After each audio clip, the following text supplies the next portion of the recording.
Once upon a time in a small village named Igbeed, lived a man named Okafor. Okafor was not poor because he lacked the means to survive. He was poor because of his greed. No matter how much he had, it was never enough for him. Okafor was married to Ngozi, a kind-hearted woman who was the complete opposite of her husband. She was wise, hard-working, and loved their two beautiful twin daughters, Amara and Adora, with all her heart. The twins were the pride of Igbeed. Their laughter rang through the village like the sound of bells, and their presence brought joy to everyone who met them. One day, a mysterious traveler arrived in the village. He was a strange-looking man, with a long flowing robe that shimmered like the stars and a voice that seemed to echo even when he spoke softly. The villagers whispered that he must be a Dibia, a man of powerful magic, for his eyes glowed faintly like fireflies in the dark.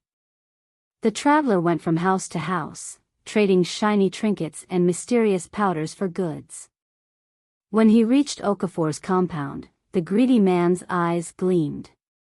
The traveler showed him a small, glowing bottle filled with a swirling golden liquid.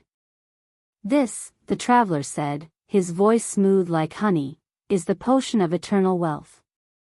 With just a sip, your pockets will never run dry. You will never have to work again." Okafor's heart pounded. Eternal wealth. It was everything he had ever dreamed of. But when he asked the price, the traveler tilted his head and said, "I do not want your money. I desire something far more valuable." "What do you want?" Okafor asked nervously. "Your twin daughters." Ngozi gasped in horror from where she stood behind the doorway, her heart nearly stopping at the traveler's words. But before she could speak, Okafor's greed blinded him. He thought of all the riches he could have, how he would never again need to till the fields or depend on anyone. "My daughters," he said. "Take them." The traveler handed over the glowing potion, and Okafor accepted it eagerly. But the moment the twins were taken away, something strange began to happen. The bright sun that always shone over Igbeed dimmed, and a chilling wind swept through the village. The trees whispered, their leaves trembling, and the once lively chatter of the villagers was replaced by an eerie silence. Ngozi fell to her knees, wailing. "Okafor, what have you done? You have brought a curse upon us." Okafor ignored her, clutching the potion to his chest as if it were his life. He drank it in one gulp, but instead of feeling rich and powerful, he collapsed to the ground, his body burning with an unexplainable pain. Meanwhile, deep in the forest, the twins cried out for their mother. Their cries carried through the trees, waking ancient spirits who had guarded Igbeed for generations. Among them was Nkemdalim, a powerful and kind forest goddess who often appeared in times of great need. Nkemdalim appeared before the traveler, her form glowing like the moon. "You dare to take these innocent children?" she thundered, her voice shaking the earth. The traveler sneered. "I made a fair trade." But Nkemdalim was not one to be easily fooled. She turned to the twins, her eyes softening. "Do not be afraid, my children," she said. "Your cries have reached me, and justice will be served." Back in the village, Okafor was writhing in pain when a strange figure emerged from the forest. It was Chike, the village storyteller and elder, known for his wisdom and deep connection to the spirits of the land. He had heard the wails of the twins and the cries of Ngozi. "Okafor," Chike said, his voice filled with anger, "you have broken the sacred bond between parent and child. Your greed has not only cursed you but has placed our entire village in danger. The spirits are restless." At that moment, a loud thunderclap shook the skies, and the villagers gathered at the center of the village, where a great baobab tree stood. Nkemdalim appeared before them, holding the twins in her arms. "These children will not remain with this wicked man," she declared. "But the choice of their fate lies with their mother. Ngozi, tears streaming down her face, stepped forward. "Please, great goddess, return my daughters to me. I will do anything." Nkemdalim tilted her head. "Anything?" she asked, her tone both curious and stern. Before Ngozi could answer, the traveler reappeared, his eyes blazing with fury. "You will not take what is mine," he roared, summoning a dark shadow that rose from the ground, ready to strike. The villagers screamed, but Ngozi stood firm, clutching her chest in fear yet determination. The dark shadow loomed large over the village square, its shape constantly shifting, like smoke caught in a whirlwind.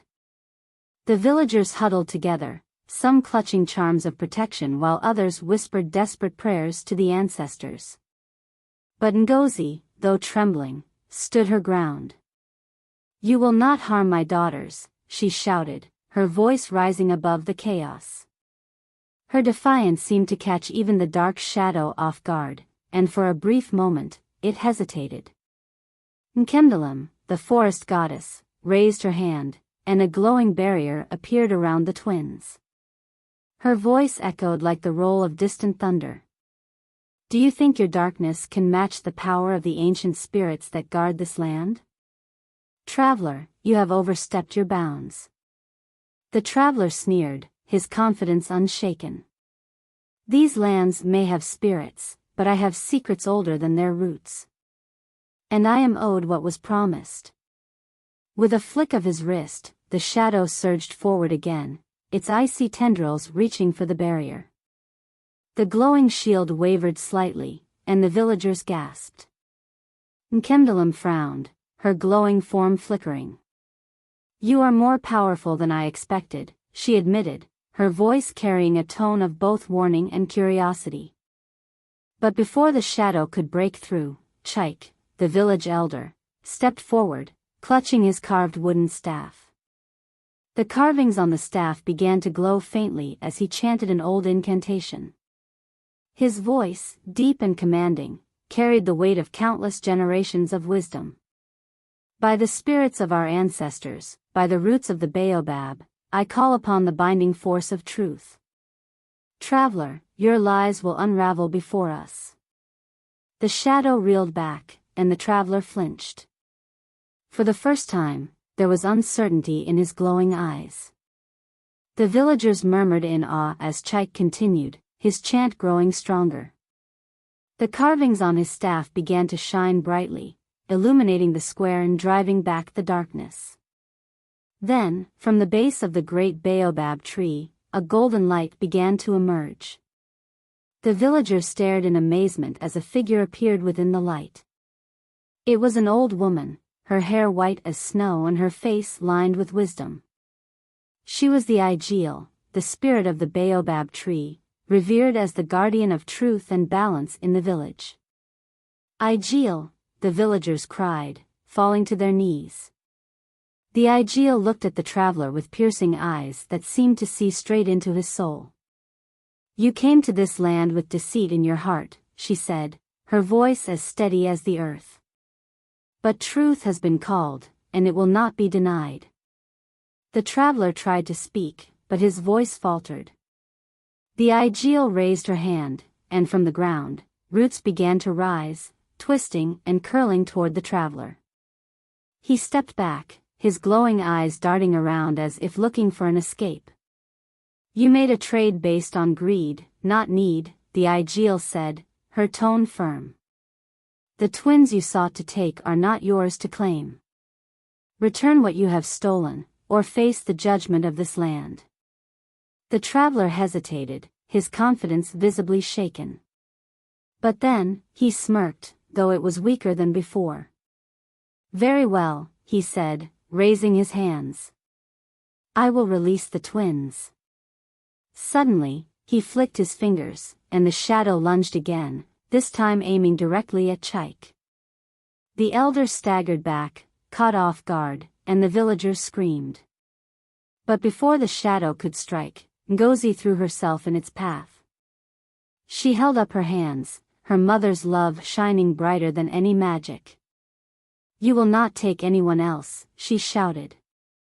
The shadow collided with her, but instead of harming her, it began to dissolve. A piercing scream echoed through the square as the traveler clutched his chest, his connection to the shadow severed. What is this? The traveler gasped, his face contorting in pain. Nkemdalim smiled, her expression serene yet powerful. A mother's love is the strongest magic of all, she said. Stronger than greed. Stronger than deceit. And far stronger than you.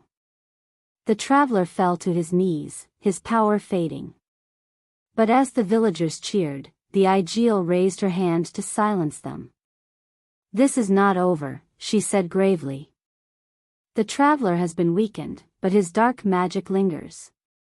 It will take more than this to undo the curse placed upon the village. She turned to Ngozi, her eyes softening. Your courage has saved your daughters for now, but their fate, and the fate of Igbeed, rests on a greater journey. You must venture into the heart of the forbidden forest, where the roots of this curse lie. Ngozi's eyes widened, but she nodded resolutely. I will do whatever it takes to protect my daughters and my village. The Aigil placed a hand on her shoulder. You will not go alone, she said, glancing at Chaik, who straightened his back despite his exhaustion.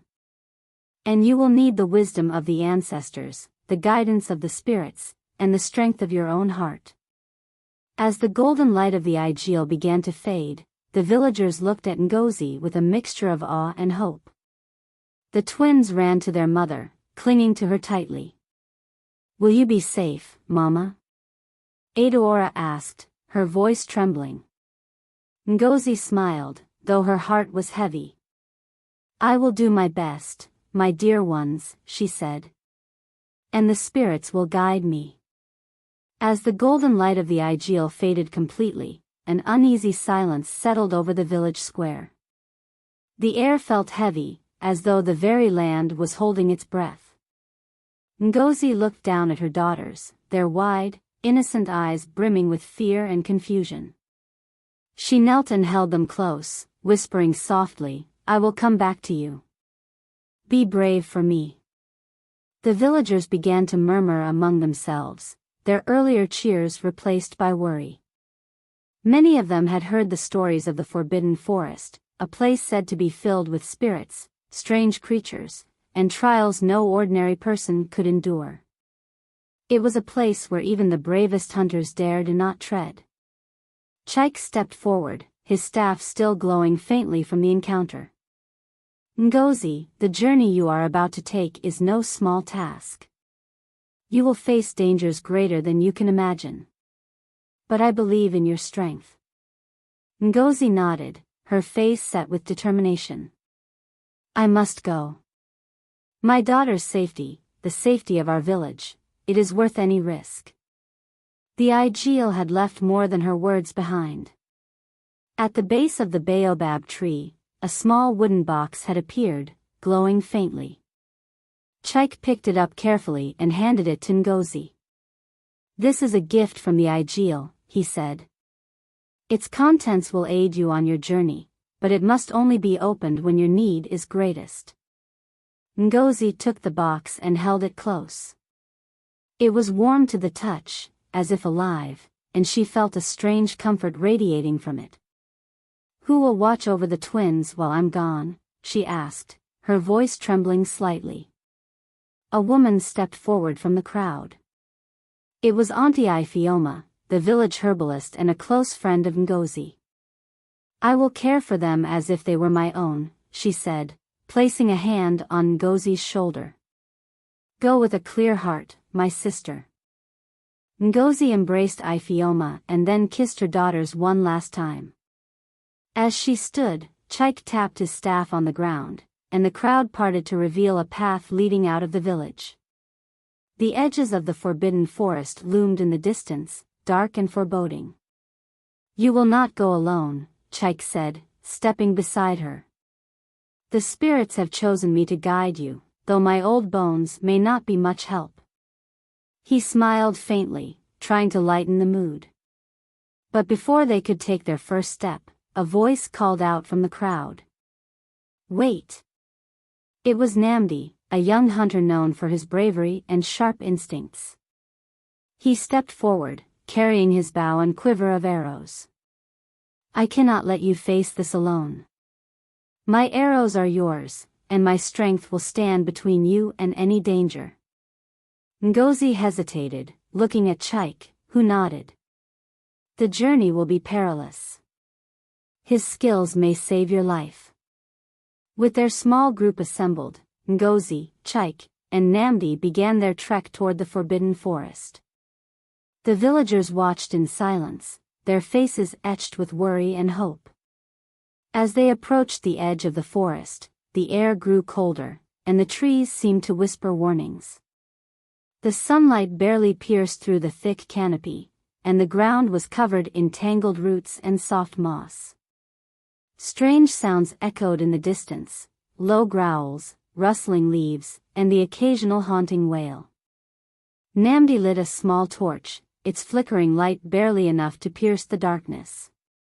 "Stay close," he whispered. "This place is alive, and it does not welcome visitors." They moved cautiously, each step feeling heavier than the last. Chike muttered prayers under his breath, his staff glowing faintly to ward off any lurking spirits. Ngozi clutched the wooden box tightly, her heart pounding with both fear and determination. Hours passed, or perhaps it was days. It was impossible to tell in the unchanging gloom of the forest. Suddenly, a soft, melodic humming filled the air. It was beautiful yet unsettling, and it seemed to come from everywhere at once. "Do you hear that?" Ngozi whispered. Chike nodded. "It is a forest siren," he said grimly. "Her song lures travelers into traps. Do not follow the sound, no matter how tempting it may seem." But as they pressed forward, the humming grew louder, and the forest seemed to shift around them. The trees closed in, creating a maze, and the path they had been following disappeared. Namdi cursed under his breath. "We're being led astray." Ngozi's grip on the box tightened. "What do we do?" Before anyone could answer, a figure emerged from the shadows. It was a woman, her hair long and flowing like a river, her skin glowing faintly in the dim light. She was impossibly beautiful, but her eyes were cold and calculating. "Travelers," she said, her voice like a melody. "You seem lost. Perhaps I can help you." Chike stepped forward, his staff raised defensively. "We know who you are, Siren. We will not be fooled by your tricks." The siren laughed, a sound that sent shivers down Ngozi's spine. "Tricks? I only offer guidance, for a price." "What price?" Ngozi asked cautiously. The siren's gaze settled on the wooden box in Ngozi's hands. "That," she said simply. "Give me the box, and I will show you the way." Ngozi hesitated, her heart racing. The box was their only gift from the Ideal, their only hope. But the forest was closing in, and the path forward was lost. Chike placed a hand on her shoulder. "Do not give it to her," he whispered. "The Ideal's gift is too precious. There must be another way." The siren's smile faded, and her eyes darkened. "Refuse me, and you will wander this forest forever." The tension in the air was suffocating. Ngozi looked at Namdi, who had his bow drawn, and then back at Chike. Her mind raced, trying to decide what to do. Ngozi took a deep breath, her resolve hardening. She clutched the wooden box tightly and looked the siren in the eye. "This box was given to me by the Ideal," she said firmly. "It holds the hope of my daughters, my village, and my soul. I will not give it to you." The siren's beautiful face twisted into a snarl, her melodic voice turning harsh and venomous. "Foolish woman. You defy me, and now you will pay the price." She raised her arms, and the forest seemed to come alive. The trees groaned as their roots erupted from the ground, twisting and writhing like serpents. The once melodic humming turned into a deafening roar, drowning out all other sounds. But before the siren could strike, Chike stepped forward, slamming his staff into the ground. The carvings on the staff glowed brightly, and a wave of golden light surged outward, pushing back the encroaching darkness. "Spirits of the ancestors, guide us," he shouted. The siren screamed, her form flickering like a dying flame. Namdi, his bow at the ready, loosed an arrow straight into the heart of the chaos. The arrow seemed to split the air itself, and as it struck the siren, she let out a final, piercing cry before vanishing into a cloud of black smoke. The forest grew still, and the path reappeared before them. Ngozi fell to her knees, clutching the wooden box. "We did it," she whispered, tears streaming down her face. Chike helped her to her feet, his voice steady but gentle. "The journey is not over yet, but you have proven your courage. The spirits are with us." They pressed on, the forest gradually growing less menacing. At last, they came to a clearing where a massive stone stood, carved with ancient symbols. In the center of the stone was a small hollow, perfectly shaped to fit the wooden box. "This is it," Chike said. "The heart of the forest. The place where the curse can be broken." Ngozi placed the box in the hollow, and it began to glow. A deep rumble shook the ground as golden light burst forth, illuminating the clearing. The light spread through the forest, purging the darkness and restoring life to the trees. The glow coalesced into a figure, the Igil, her presence serene and powerful. She looked at Ngozi with pride. "You have faced your fears, resisted temptation, and held on to what is most important. For this, your daughters will be safe, and your village will be restored." With a wave of her hand, the Igil dissolved the curse. Back in the village, the sun broke through the clouds, and the land flourished once more. The twins, Amara and Adaora, woke from their enchanted slumber, running into Auntie Ifeoma's arms, who cried tears of joy. Ngozi, Chike, and Namdi returned to the village as heroes. The villagers gathered to celebrate, their drums echoing through the night, their songs carrying the story of Ngozi's bravery for generations to come. Okafor, however, was not spared. Stripped of his wealth and left to reflect on his actions, he wandered the village as a shadow of his former self.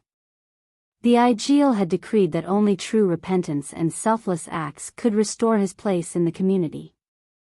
In time, Okafor learned the value of humility and generosity, working tirelessly to earn back the trust he had squandered. The story teaches that greed and selfishness lead to ruin, while love, courage, and selflessness can overcome even the greatest challenges. True wealth lies not in possessions but in the bonds we share and the sacrifices we make for those we love. If you enjoyed this story, please like the video, share what you learned in the comments, and don't forget to subscribe to the channel for more inspiring tales like this one. Thank you.